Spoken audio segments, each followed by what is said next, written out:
Nanindigan naman si Alyansa para sa Bagong Pilipinas Campaign Manager na vota sa Representative Toby Chanco na bahagi pa rin ng kanilang slate si Deputy Speaker Camille Villar. Ito ay sa kabila ng mga post online kung saan nakakuha siya ng endorso mula kay Vice President Sara Duterte.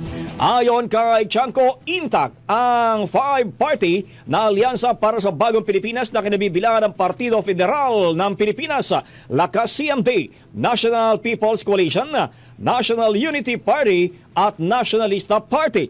Aniya, ang kanila mga kandidato ay nakatanggap ng overwhelming na suporta, national o local level man, bagay na kanilang wini-welcome. Proud umano silang ang politika ay tungkol sa addition at pagbuo ng coalition at hindi division. Sa huli, sinabi nito ang bawat pag-endorso na makukuha ng bawat kandidato ng alyansa ay patunay ng pagyakap sa Bagong Pilipinas na isinusulong ni Pangulong Bongbong Marcos.